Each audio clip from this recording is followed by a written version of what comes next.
Good morning, students. Today we are here to teach you. I am here to teach you this concept of why. Right? In the process of WH words, we have finished some of the words like who, whom, and whose. Right? Now we are here with why. हम लोग यहाँ पे why के साथ हैं. And the meaning of why is क्यों. जैसे कि आप लोग जानते हैं. सबसे पहले हमारा जो है वो सिंपल यूज ऑफ वाई होगा. जिसका छोटा सा स्ट्रक्चर यहाँ पे हमने लिख दिया है. दैट मींस कि why plus auxiliary verb plus subject plus main verb plus object and question mark. So the very first sentence here that I have given to you is तुम पटना क्यों जाते हो. तो ये आपका प्रेजेंट इंडेफिनिट से आ रहा है. राइट. So आपको बनाना होगा that why do you go to Patna. Fine. The next sentence is वह क्यों रो रहा है. तो ये आपके प्रेजेंट कॉन्टिन्यूअस टेंस से आ रहा है because आपका रहा है, रही है, रहे हैं सेंटेंस के अंत में आ रहा है. So that is why इसीलिए आपको कहना होगा that why is he crying. ठीक है ना. And then question mark. उसके बाद आपको क्वेश्चन मार्क देना है. आप यहाँ पे whipping भी लिख सकते हैं. राइट. whipping का भी मतलब होता है रोना और cry मतलब भी होता है रोना. Understand? The next is वे लोग यहाँ क्यों आए हैं. तो यहाँ से आपको पता चला होगा खास तौर से वैसा स्टूडेंट जो हिंदी से रिलेट करके सीखना चाहते हैं. तो ये आपके प्रेजेंट परफेक्ट टेंस होता है जहाँ पे आपको हेल्पिंग वर्ब हैव से हैव लगाना होता है. तो हमने इसीलिए लगाया why have they come here. The next is हम लोग बाजार क्यों जाएंगे. तो ये आपका फ्यूचर टेंस में आ गया. तो why shall we go to Patna नहीं बल्कि बाजार market. Why shall we go to market. Right? Click it. Click it. Click it. Fine. So हमने ये सिंपल यूज देखा था वाइट से. राइट. जहाँ पे हमने कुछ सेंटेंसेस यहाँ पे देखे थे बेसिक सी. राइट. यहाँ पे जो है मैं आप लोगों को बेसिक पढ़ाने की कोशिश कर रहा हूँ क्योंकि इसके थोड़े एडवांस भी होते हैं.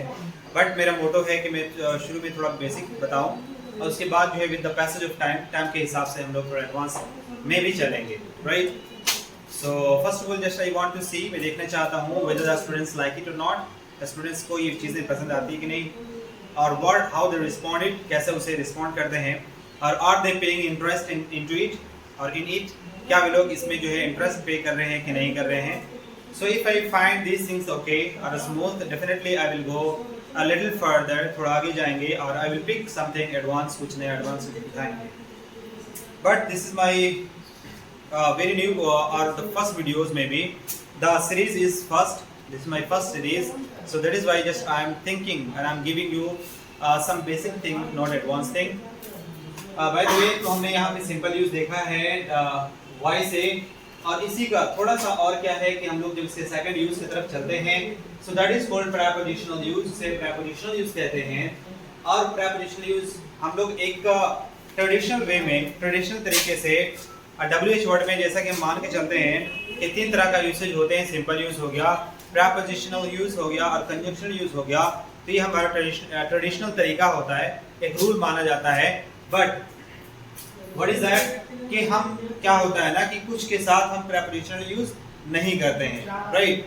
जिसे हम why के साथ नहीं करने वाले हैं prepositional यूज. और यहाँ पे देखो why के साथ हमने prepositional यूज देखा है जिसे हमने यहाँ पे कट कर दिया है. बट इसके जो है कंजंक्शन यूज होते हैं. कंजंक्शन का मतलब होता है जोड़ना जैसे कि आपको पता होगा.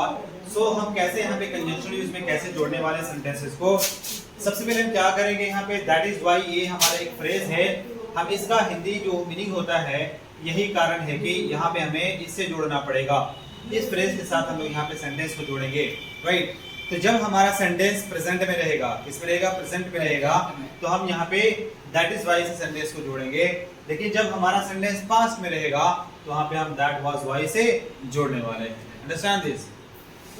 तो आपको ये वर्ड दोनों वर्ड्स आपको याद रखना है कि दैट इज व्हाई का मतलब क्या होता है कि यही कारण है कि, और दैट वाज व्हाई का मतलब क्या होता है यही कारण था कि. हालांकि आप दैट इज व्हाई को आप दैट्स व्हाई भी बोल सकते हो, राइट। शॉर्ट में आप दैट्स व्हाई भी इनको आप बोल सकते हैं। जैसे वह गरीब है, यही कारण है कि वह नहीं पढ़ता है। तो हमने क्या लिखा है कि ही इज पुअर, यानी कि वह गरीब है।